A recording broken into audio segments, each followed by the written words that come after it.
Improvement జరుగుతూనే ఉంటుంది. కొత్త పరికరాలు కావచ్చు, కొత్త ఎరువులు కావచ్చు, కొత్త విత్తనాలు కావచ్చు, ఇన్ని రకాలుగా ఆలోచన చేస్తూనే ఉంటారు.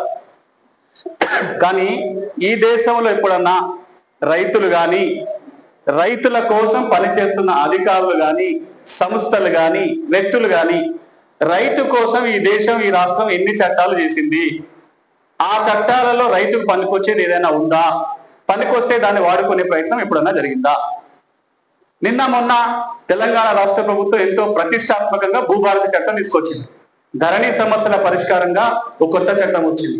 కొన్ని లక్షల కుటుంబాలు ఎదుర్కొంటున్న సమస్యలు తీర్చడానికి భూభారతి పేరుతోటి కొత్త చట్టం, కొత్త వ్యవస్థ, కొత్త పరిష్కార మార్గాలు వచ్చాయి. మీకు అందరికీ తెలుసు ధరణితో ఎన్ని చిక్కులు వచ్చినాయో, ఎన్ని ఇబ్బందులు జరిగినాయో. ఇంకా లోతుకు వెళ్లకుండా కనీసం 20 నుంచి 30 లక్షల మంది రైతులు ఈ రాష్ట్రంలో ధరణితో ఇబ్బంది పడ్డారు.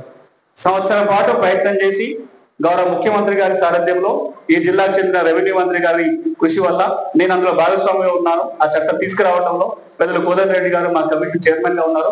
పెద్దలు గోపాల్ రెడ్డి గారు దగ్గర చూశారు, వారు సహకారం అందించారు. ఎంత కష్టపడి ఆ చట్టం వచ్చిందో.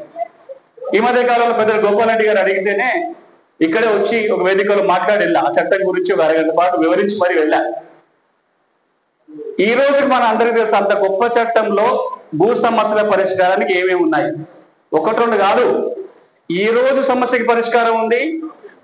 రాబోయే 10-20 సంవత్సరాలకు కూడా పనికొచ్చే అన్ని అంశాలు భూభారతి చట్టంలో ఉన్నాయి. మనం ఎప్పుడన్నా అటువైపున ఆలోచన చేసామా?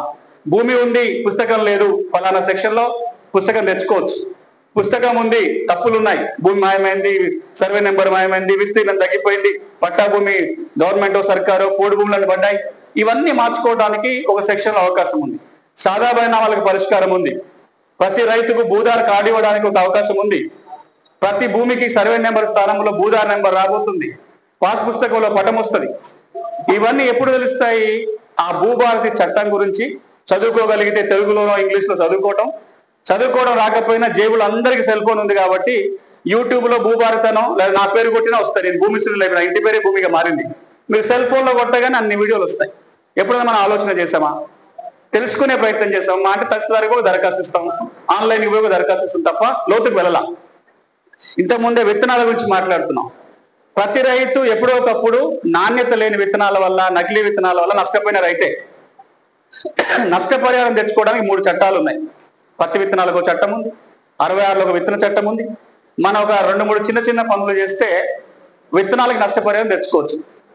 ఇట్లా నేను చెప్పుకుంటూ పోతే రైతులకు సంబంధించి తెలంగాణలో 50 వ్యవసాయ చట్టాలు, 124 భూమి చట్టాలు ఉన్నాయి. ఒక్కసారన్నా రైతు తన కోసం చేసిన చట్టంలో ఏముందో తెలుసుకోవటం మొదలుపెట్టి దాన్ని వాడటం మొదలు పెడితే ఆ చట్టంలో ఉన్న దాంట్లో 10% మనం వినియోగించుకున్నా ఒక విప్లవం వస్తుంది. అంత పెద్దగా రైతులు బాగుపడవచ్చు. అమెరికాలో జరిగిందదే, మన దగ్గర జరగకుండా మిగిలిపోయిందదే. అమెరికా జనాభాలో కేవలం 2% జనాభా మాత్రమే వ్యవసాయం మీద ఆధారపడి ఉంటారు.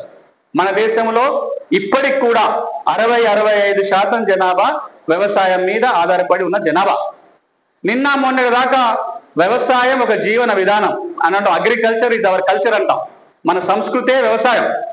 కానీ అది మా తాత టైంలో, మా నాయన టైంలో, బాబాయ్ కూర్చొని ఉన్నాడు, మా నాయననో మా తాతనో వాళ్ళు ఇన్వాల్వ్ అయినప్పుడు వ్యవసాయం చేసిన రైతు అంటే కాళ్ళ దగ్గర వేసుకొని తిరిగేది. రైతు అంటే ఒక గౌరవం ఉండేది. ఇప్పుడు వ్యవసాయం కూడా వ్యాపారంగా మారిపోయింది.